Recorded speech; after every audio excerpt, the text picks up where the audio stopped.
What if I told you, the deepest wounds don't come from enemies, but from the people who share your blood? It's not the stranger's betrayal that breaks you, it's the silence of the sibling you once trusted with everything.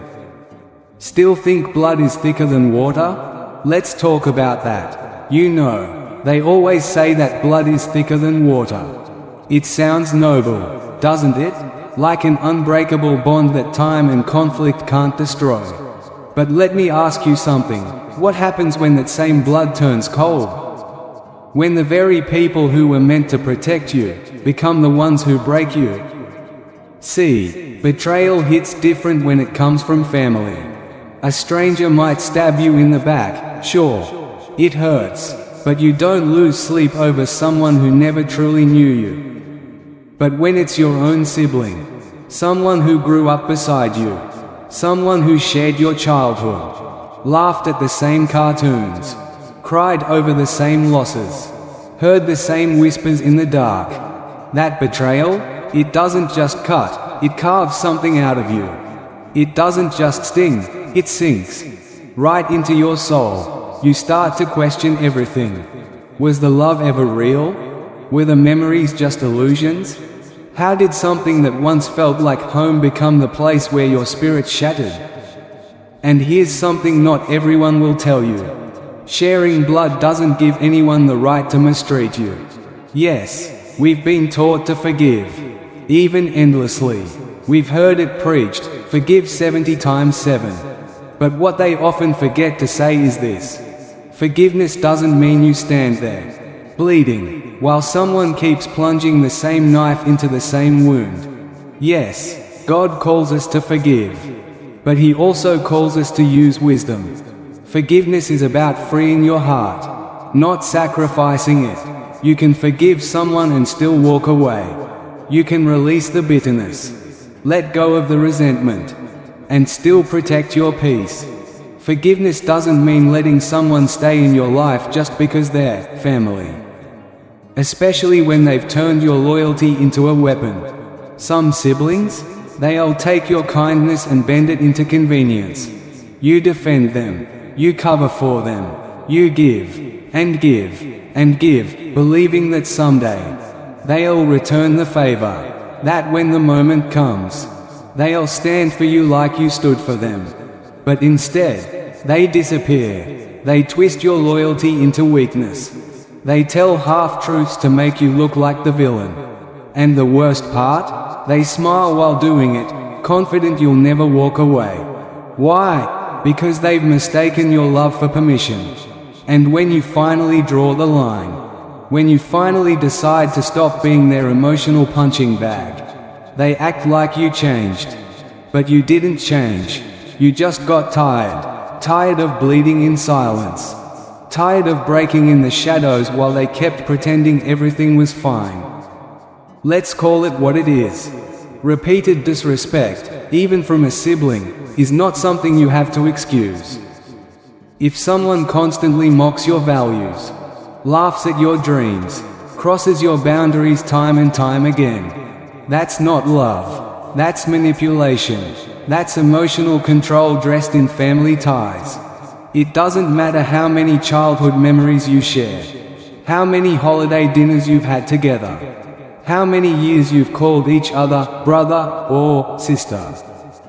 If they are draining your soul, undermining your peace, and treating your kindness like currency, it's time to close the door. And you know what? It's okay to love someone from afar. You can still wish them well, still pray for their healing, still honor what was, but you don't have to sacrifice yourself for what should have been. You're allowed to protect your peace.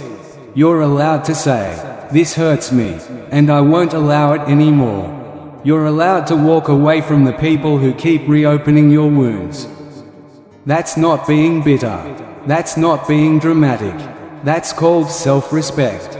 Because at the end of the day, you can carry the name, share the blood, live the history, but if they keep poisoning your spirit, you owe it to yourself to walk away. And no, it's not easy. You'll grieve, you'll question yourself, you'll wonder if maybe just maybe, you were wrong. But trust me, choosing peace doesn't make you a bad sibling. It makes you a healed one. So no, choosing peace over pain doesn't make you heartless.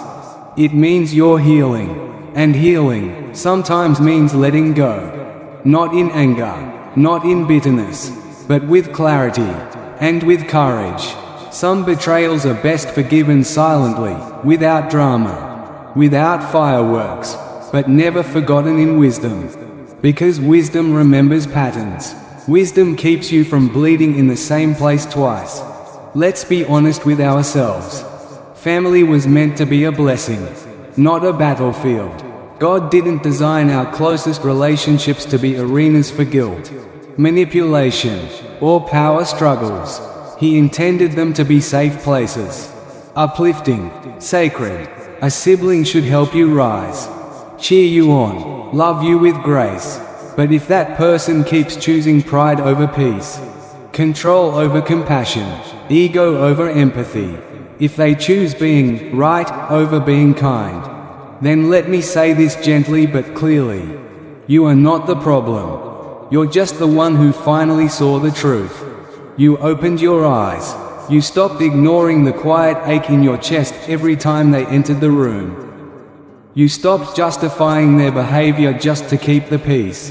Because listen, you are not obligated to accept betrayal just to keep the family photo looking perfect. You're not responsible for appearances. You're responsible for your peace. What God cares about is not how many people you share DNA with, but how many people you allow to dwell in your soul. Soul ties are sacred. They shape the atmosphere of your life. And that atmosphere, it's your responsibility to protect. Yes, God can restore anything, but restoration always begins with honesty. And sometimes honesty means accepting that you've been carrying a one-sided relationship for far too long. Sometimes love isn't holding tighter. It's letting go. That doesn't mean stop loving them. It means love with your eyes open.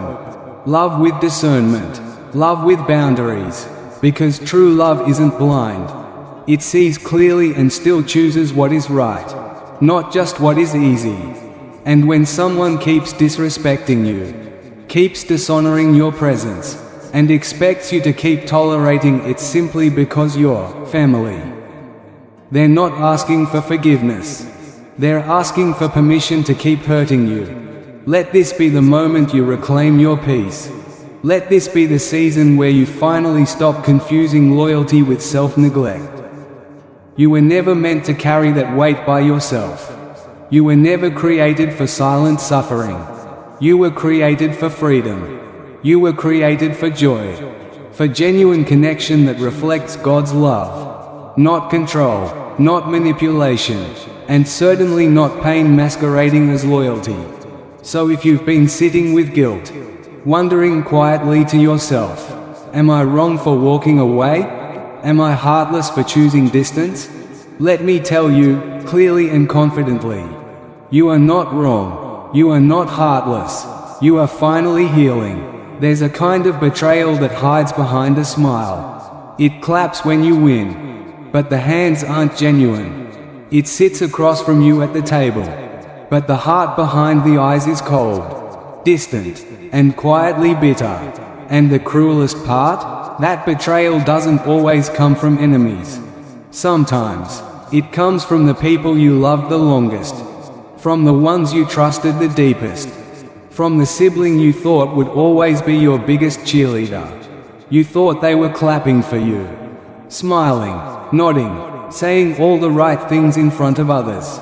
But behind closed doors, they weren't praying for your success. They were hoping you'd fall. Why? Because somewhere deep in their heart, they couldn't handle the light God placed on your life. Jealousy is quiet at first.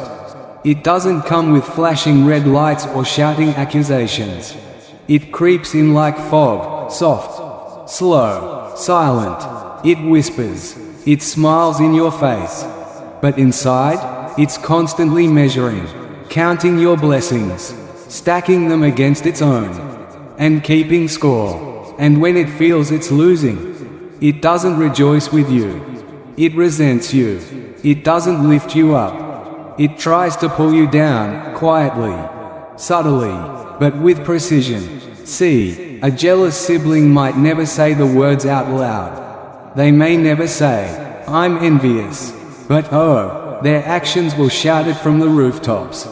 They belittle your progress. They mock your dreams, sometimes with a joke, sometimes with a sarcastic laugh that cuts a little too deep. They plant seeds of doubt, not just in your mind, but in the minds of others around you. They speak death over your vision, not to correct you, but to shrink you, to keep you small enough that they feel big. And friend, let me say this plainly. That is not love. That is not support. That is sabotage. And sabotage is betrayal. Betrayal wrapped in the disguise of family loyalty. Understand this: God did not bless you, did not raise you, did not anoint you, so that you could be punished by those closest to you. Your breakthrough? It is not arrogance. Your growth? Not a threat. Your elevation? Not a crime, but to a heart twisted by envy.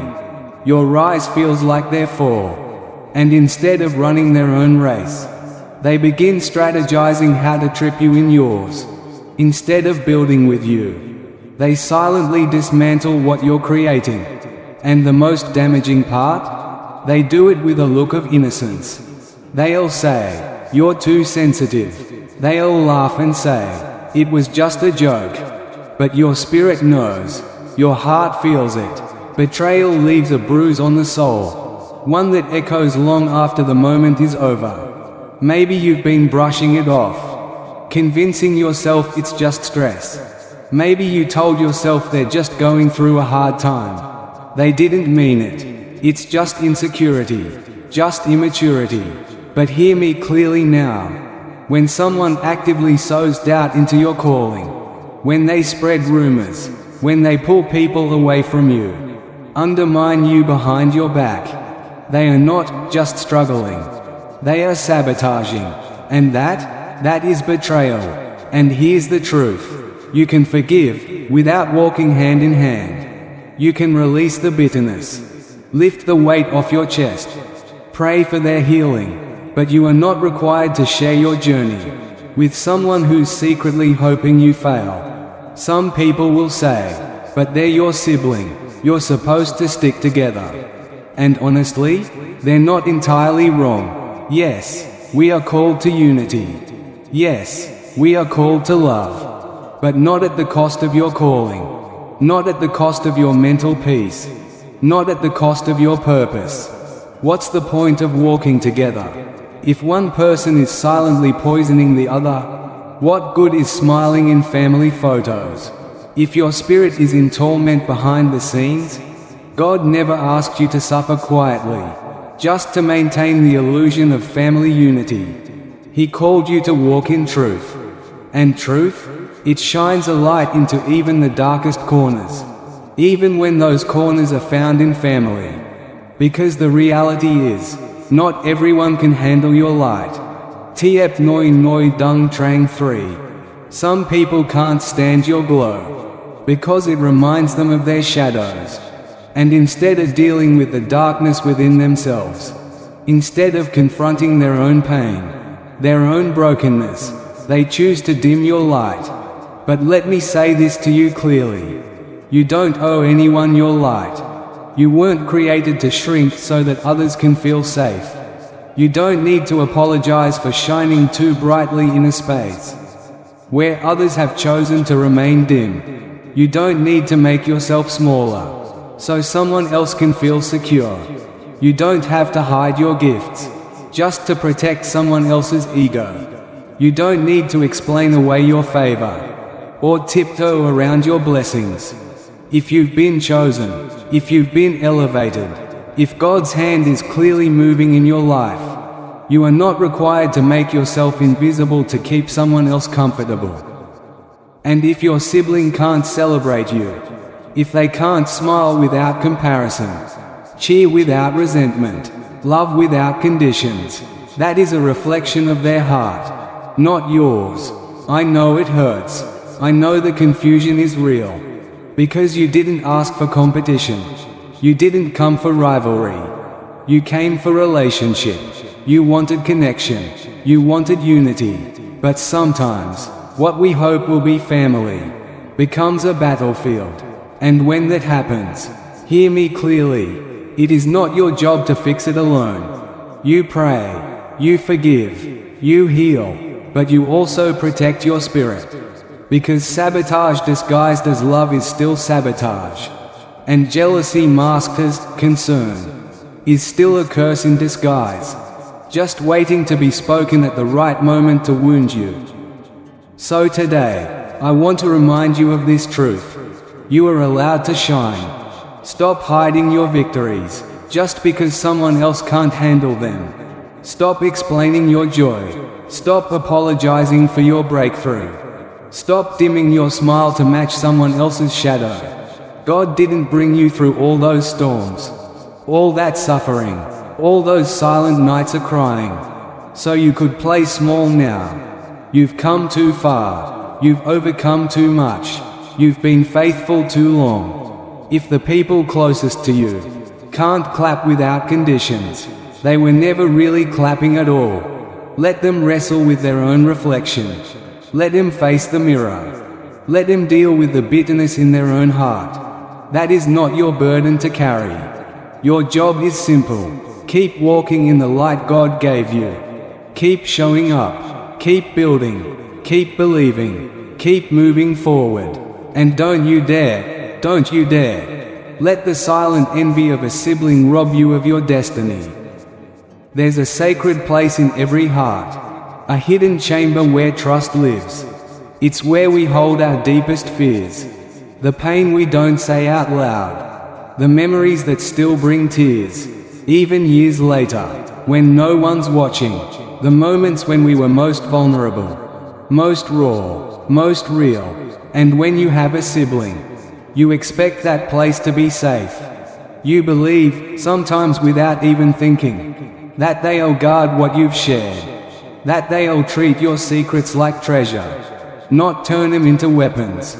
But when a sibling takes your trust and uses it against you, that's not just betrayal, that's a violation. You didn't open your soul because you were weak. You shared because you believed you were safe.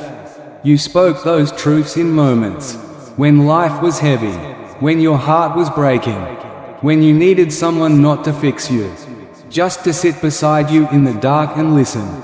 Maybe it was the first time you spoke about your anxiety. Maybe it was when you admitted your marriage was cracking. Maybe it was the secret sin you confessed, because guilt was suffocating your lungs. And they nodded. Tiep noi tu trang for. They nodded. They looked like they understood. They gave you that quiet, knowing look that said, I've got you. And for a while, you believed them. You felt seen. You felt safe. Until one day, they threw it back in your face. Maybe it was during an argument, when tempers flared and truth turned to ammunition. Maybe it was behind your back, in whispers, in gossip, when you weren't even in the room to defend yourself. Maybe it was in front of others, a careless joke, a story told too freely, a past struggle exposed for laughs.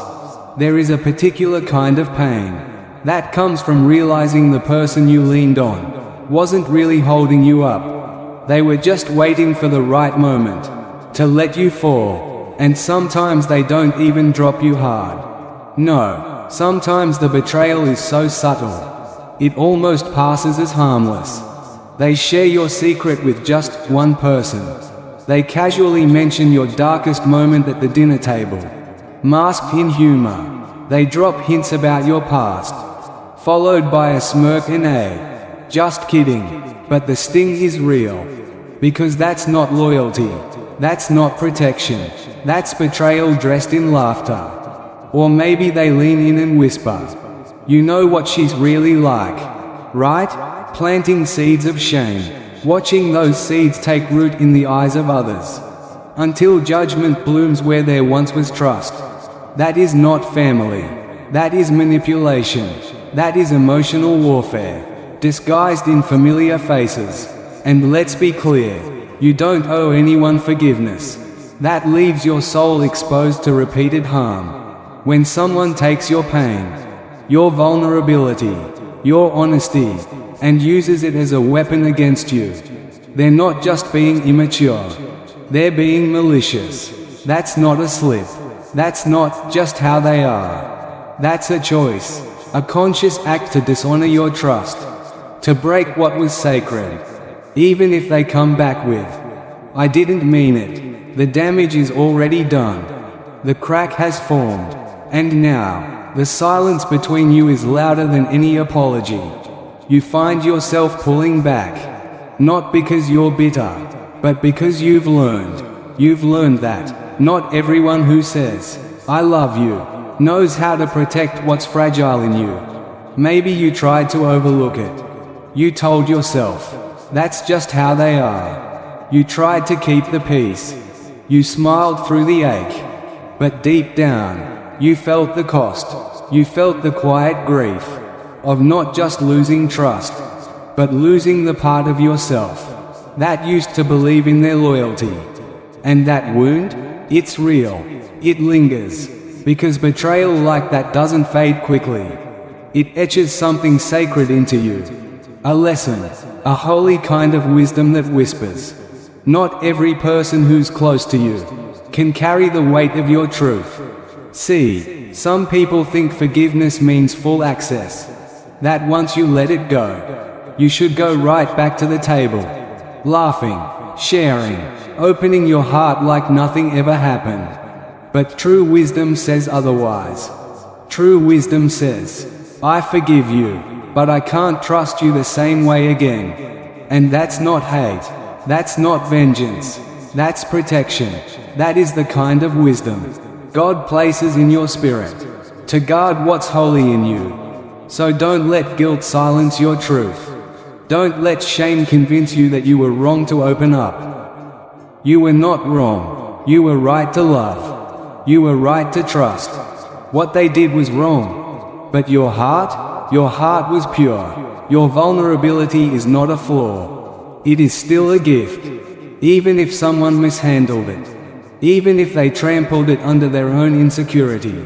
Even if they didn't know how to value it. Just because one person misused your openness, doesn't mean you have to become someone who never opens again. No, it just means you don't have to shut down your heart. But it does mean you have to start learning who's truly worthy of the deepest parts of you. Who has shown, not just said, that they will protect what's sacred in you. Who has proven, through action, not just empty words, that they're here to cover, not expose. And I know, right now, someone's wrestling with that old voice. But it's my sibling. Doesn't that mean I should try again? Doesn't blood mean we get infinite chances? Only if the fruit has changed. Only if there's been real repentance, real humility, and true transformation. Otherwise, walking back into that relationship is like walking barefoot over broken glass, hoping this time it won't cut you. But that's not faith. That's not love. That's folly. Because God didn't call you to bleed for the sake of appearances. He didn't anoint you just to leave you in toxic cycles that leave your heart in pieces over and over again. God wants you healed, not stuck, not silenced, not trapped in patterns that slowly kill your spirit, in the name of family unity. So if you've been carrying the weight of that kind of betrayal, hear me when I say this. It's not your fault, and you don't have to pretend it didn't happen, just to keep the family bond from breaking. If a sibling has used your pain to shame you, if they've weaponized your vulnerability, twisted your truth, and made you question your worth, you have every right to set a boundary. You have every right to say, "I still love you, but you no longer have access to the softest parts of me." That's not cruelty, that's clarity. And sometimes, clarity is the first real step toward healing. See, not all betrayal is loud. It doesn't always come crashing in like a storm. Sometimes it arrives in silence, a quiet erosion of trust. One unsaid word, one ignored moment at a time. It's not always what they say. Sometimes, it's what they refuse to say. It's not always what they do. It's what they refuse to do. I'm talking about when siblings stand by, doing nothing, saying nothing, watching as others tear you down. They see you being ridiculed. They hear the lies. They notice the rejection. And they choose silence. And that silence? That hurts more than words ever could. Because when the world is against you, when falsehood surrounds you, when you're being misjudged and misunderstood, you expect your family to speak. You expect them to stand up, to protect, to defend, to cover. That's what love does. That's what loyalty means. But too many have learned the ache of being abandoned in the name of neutrality. It wasn't that their brother or sister directly betrayed them, but they turned their back at the very moment their voice mattered most.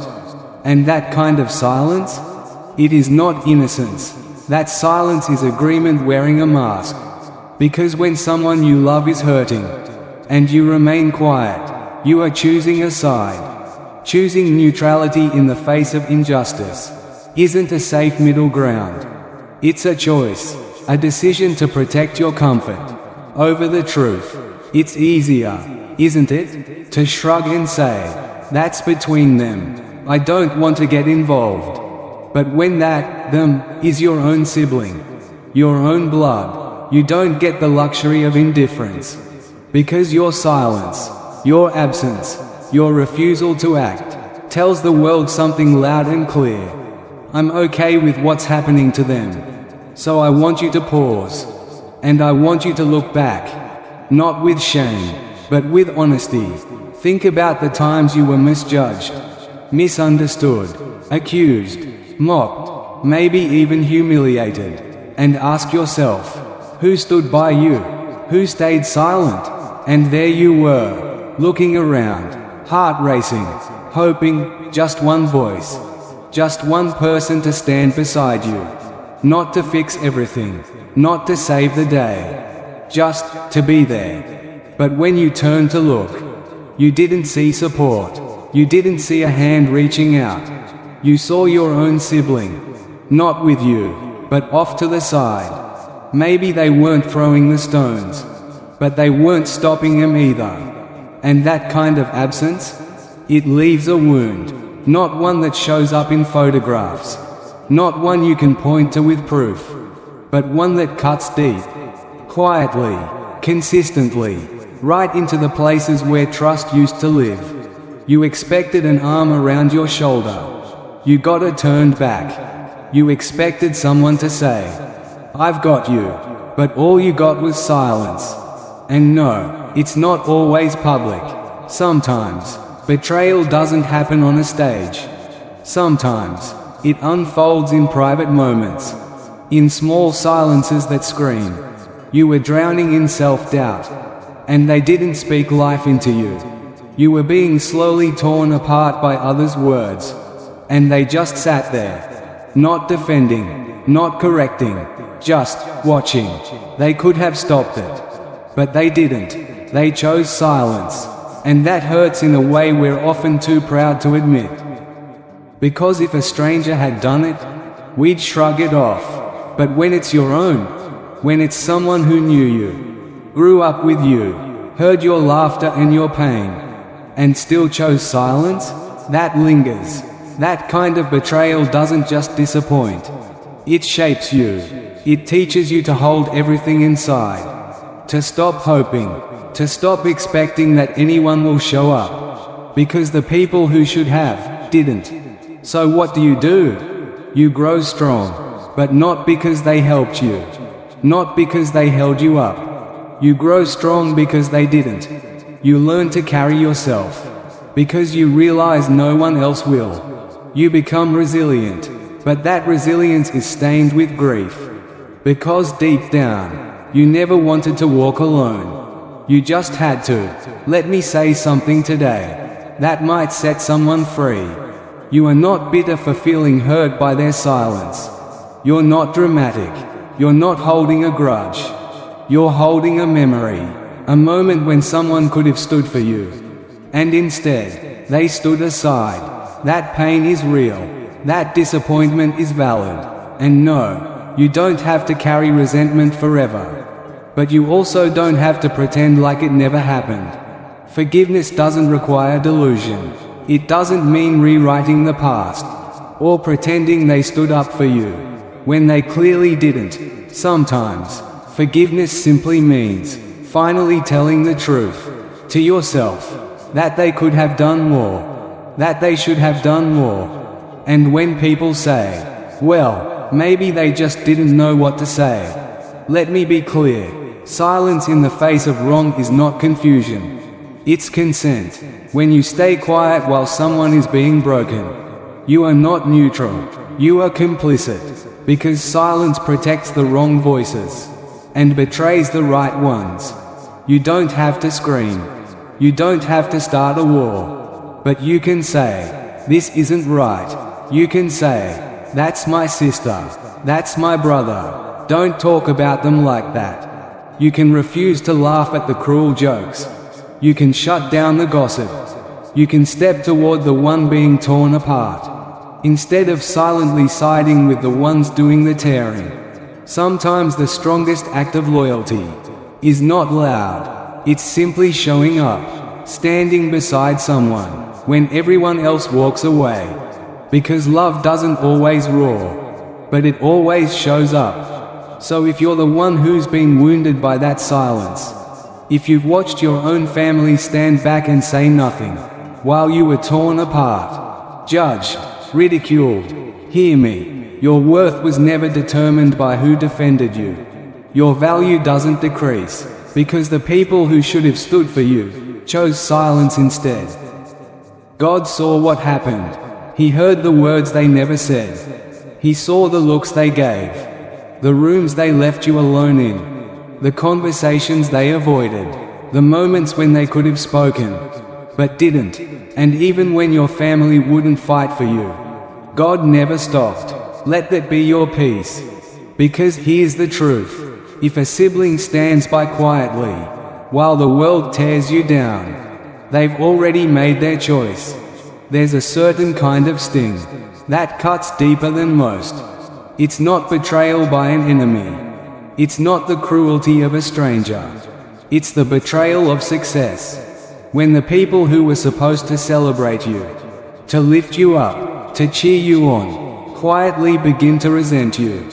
It happens when you step into your calling, when you begin walking boldly in your purpose, when doors start opening in your life, when blessings begin to pour out in ways even you didn't expect. Instead of saying, I'm proud of you, some siblings say nothing at all. Or worse, they whisper behind your back. They mock you. They twist your motives. They find ways to shrink your shine. Not because you hurt them, but because your growth made their insecurities louder. Not every betrayal comes with a shout.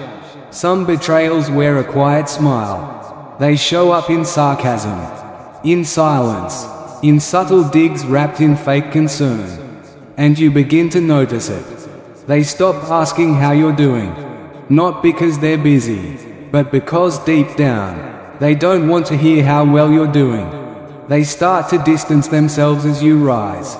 Their smiles fade when your name is praised. Their tone changes when others compliment your work. And the more you grow, the colder they become. That kind of betrayal is hard to name. Because on the surface, it looks like nothing. It looks like space, like busyness, like normal life. But deep inside your heart, you know something sacred has shifted. You feel it, that quiet grief that settles in, when someone who once loved you can no longer clap for you. It's hard, isn't it? You used to dream with them. You used to talk about the future together. You imagined they'd be the first one in the front row, the loudest one in the room. the one who'd cry when your moment finally came. But now, you're on your mountaintop. You've reached the moment you prayed for. And the people you expected to stand beside you? They're nowhere to be found. And that kind of loneliness? It cuts deeper than failure ever could. Because you didn't just want to succeed. You wanted to share it. You didn't just want progress. You wanted them to be proud. You worked. You prayed. You endured. Not just for yourself, but with the hope that when the blessing came, you wouldn't be celebrating it alone. But sometimes, the very ones who should rejoice with you are the ones who turn away when the spotlight lands on you. And what's worse, some won't just withdraw. They'll start to downplay what God is doing in your life. They'll say things like, "You've changed," but the truth is, you didn't change. They did. Their perception shifted. Their comfort with your growth faded. Their ability to love you without comparison? That's what changed. Because you didn't become someone new. You became more of who God made you to be. You didn't drift away. You stepped forward. You matured. You elevated. You aligned with your assignment. And instead of rejoicing with you, they resented you, because your light exposed where they refused to grow. Instead of being inspired by the light God placed in you, they became threatened by it. Instead of celebrating your breakthrough, they let jealousy quietly slip in, like a shadow creeping through the cracks. And once jealousy enters a sibling's heart, love starts to fade. What once looked like admiration turns into constant comparison. What once felt like unity suddenly feels like competition, and you find yourself in a space where you're no longer just fighting for your dreams. You're fighting to protect your peace. And here's the part that many people don't want to admit out loud. Sometimes, your biggest critics carry your last name. Sometimes, the ones who secretly sabotage you don't live far away. They live under the same roof. Sometimes, it's the brother or sister who's known you since you were a child, who just can't seem to stomach the fact that God chose to bless you in a way they didn't expect. But hear this, that is not your fault. It is not your responsibility to shrink your light just to make someone else feel more comfortable in their darkness. You were never called to bury your purpose so someone else could feel tall next to your silence.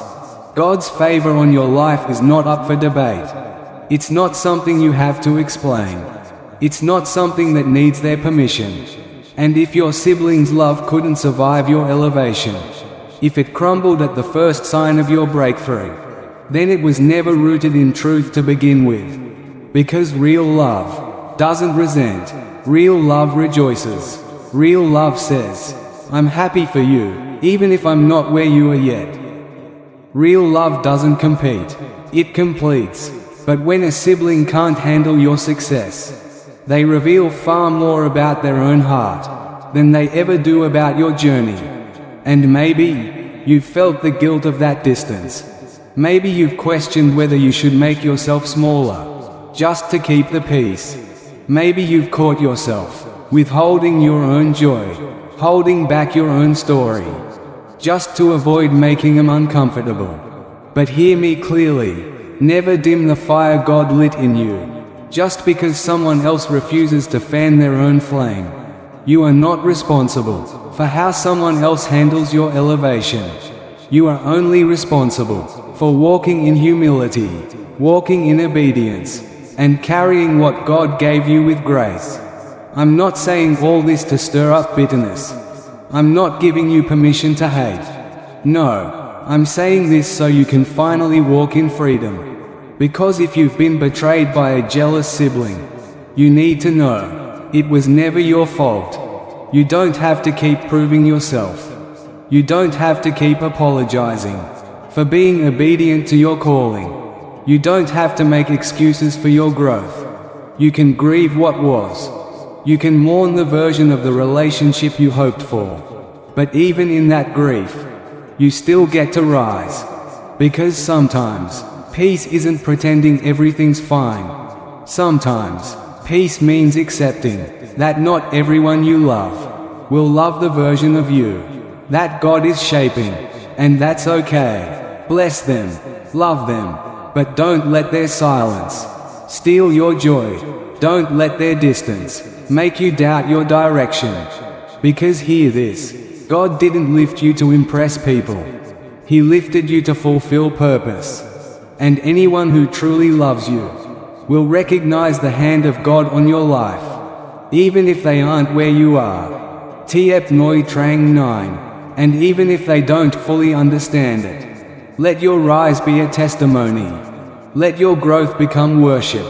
Let your faithfulness be your answer, and your elevation be your praise.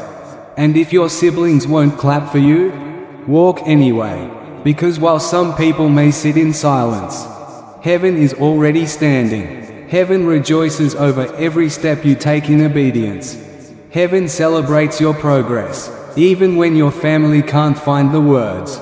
Now, let's talk about the kind of betrayal that doesn't start with shouting, doesn't even begin with action. Some betrayals start with access.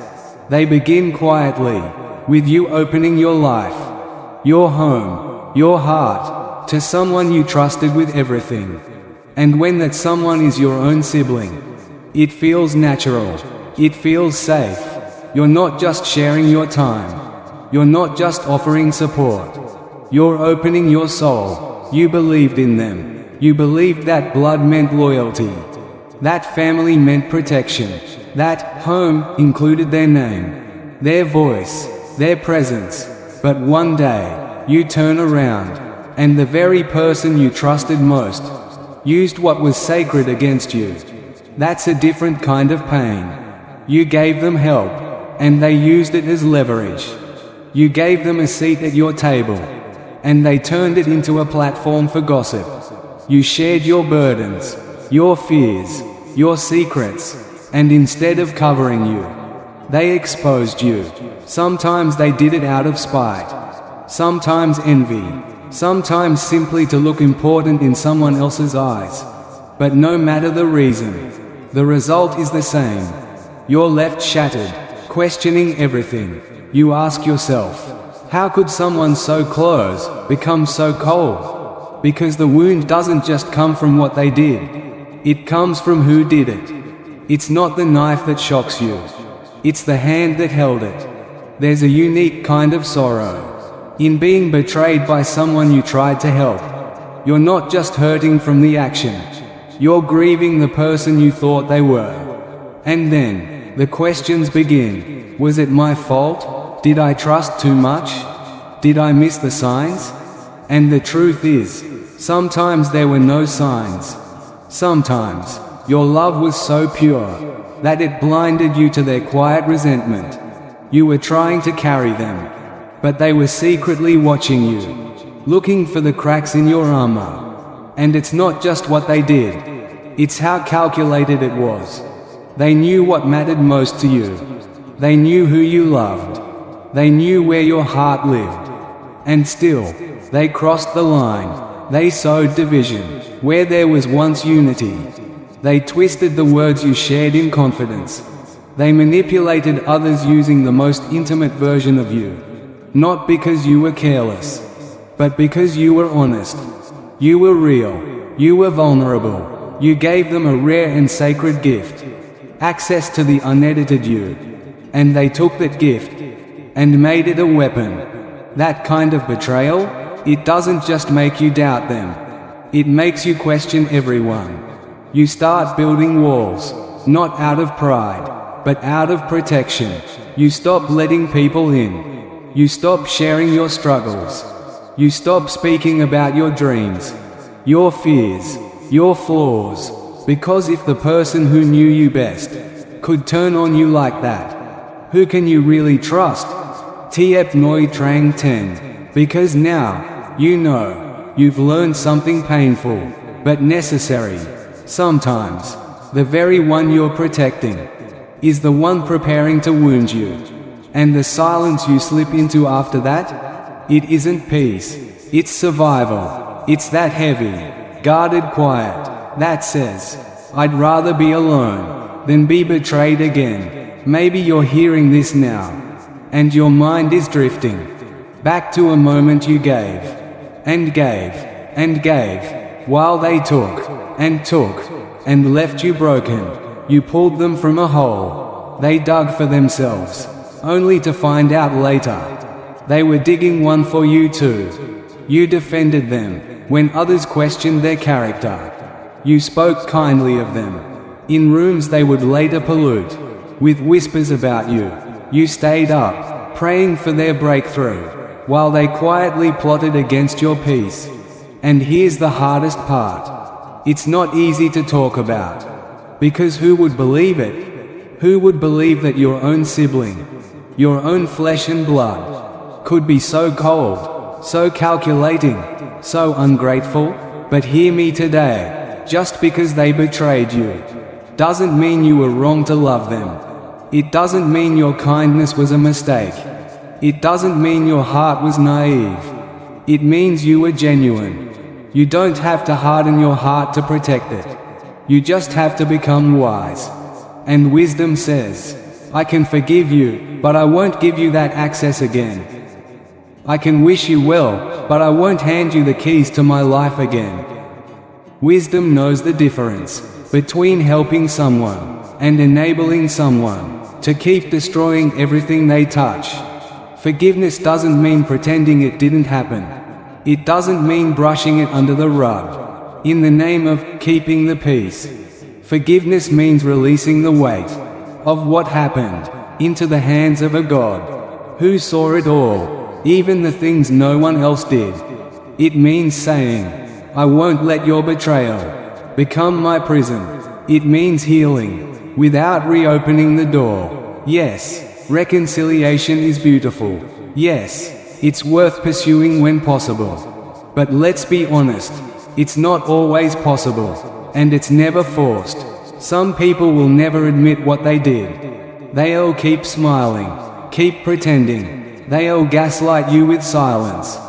And you'll be tempted to doubt your own memories, to think maybe you overreacted, maybe you imagined it. But hear this, you don't need their confession to find closure. You just need clarity. Clarity that says, what you did was not okay. I don't hate you, but I no longer trust you. Clarity that reminds you, family is supposed to protect, not exploit. And just because we share a last name does not mean you get first access to my soul. Sometimes, clarity is what gives you the courage to finally let go, not with bitterness, but with boundaries. And maybe today, the betrayal still lingers. Maybe the memory still stings. Maybe you're still bleeding silently from what they took from you. If that's where you are, know this: God saw it, God knows, and God will restore. He will redeem. He will honor your heart. Where they created pain, He will bring peace. So let them go, not because they deserve your grace, but because you deserve freedom. Not because they apologized, but because your healing does not depend on their remorse. So if you've made it to the end of this message, maybe your heart is carrying a weight only God fully understands. Maybe you've been betrayed by the ones you trusted most.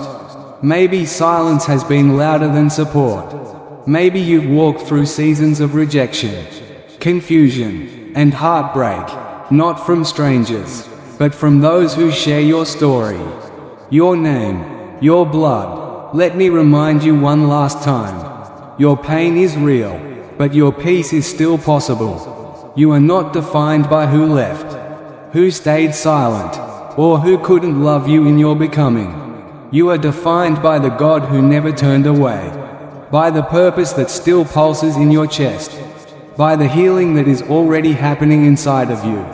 So protect your peace, honor your growth, set wise boundaries, and walk boldly in the light God gave you, whether they clap or not, because heaven is already standing. If this message spoke to your heart, if you found healing, truth, or strength in these words. Don't keep it to yourself. Speech balloon. Leave a comment below. Tell me your story, or simply write, "I choose peace." Your voice matters. Thumbs up, like this video if it resonated with you.